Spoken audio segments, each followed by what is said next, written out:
গত 4 দিন ধরে আমি আমাদের উত্তর ত্রিপুরা এবং ঊনকোটি জেলায় ত্রিস্তর পঞ্চায়েতের নির্বাচনে বামফ্রন্ট এবং আমাদের সহযোগী ইন্ডিয়া ব্লকের অন্যান্য দলের প্রার্থীদের হয়ে প্রচার করছি। উত্তর ত্রিপুরা এবং ঊনকোটি এটা এই নির্বাচনে ত্রিপুরা যে বিজেপির অপশাসনের বিরুদ্ধে জনগণের যে প্রতিবাদ প্রতিরোধ,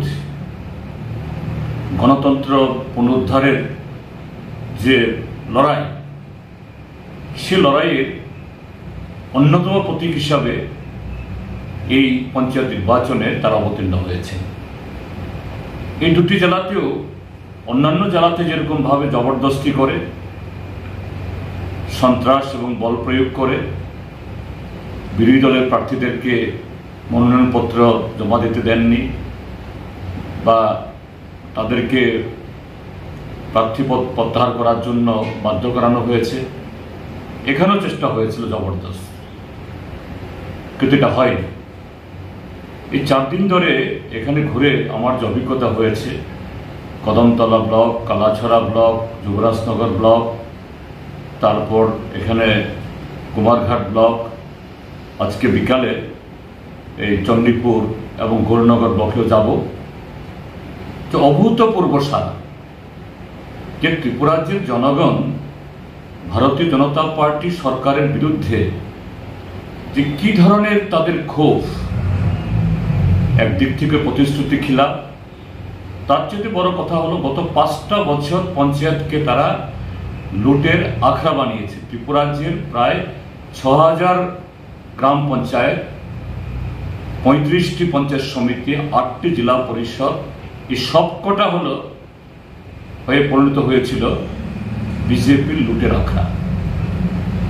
গ্রাম সংসদ হয়নি, বছর শেষে বই ছাপিয়ে বামপন্থী ফ্রন্ট সরকারের সময়তে যে পদ্ধতি ছিল হিসাব দেওয়া, এগুলি হয়নি, সোশ্যাল অডিট হয়নি, কোনো ওয়ার্ক অর্ডার মানুষকে দেখানো হয় না, আর রেগাতের যে ছিটেফোঁটা কাজ হয় তার সিংহভাগ চলে যায় মণ্ডলের নেতাদের পকেটে। তার বিরুদ্ধে এই নির্বাচনে জনগণের প্রতিবাদকে প্রতিফলিত করার জন্য এই দুটি জেলার মানুষ মুখিয়ে আছে।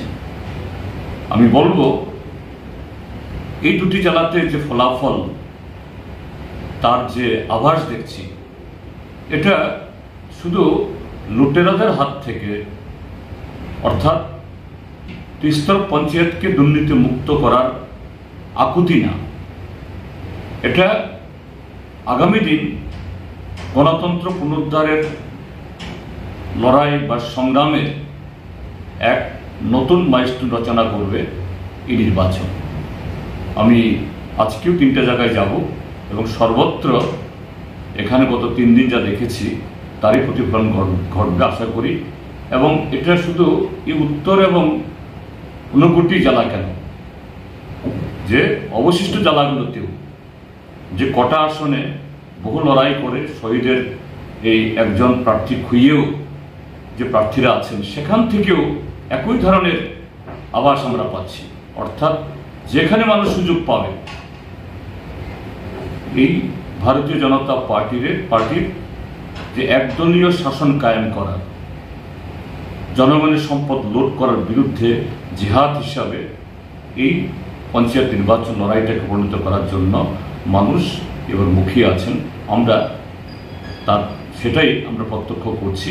এবং 8 তারিখে যদি সেরকম কমিশন যদি মানুষের এই ভোট প্রদানে যদি যে বাধা তৈরি করছে, এ থেকে যদি একটা মুক্ত রাখতে পারে, অর্থাৎ একটা অবাধে ভোট দেওয়ার সুযোগ মানুষ পায়, তাহলে একটা ব্যতিক্রমী ফল এই নির্বাচনে হতে যাচ্ছে, এটা অবশ্যম্ভাবী।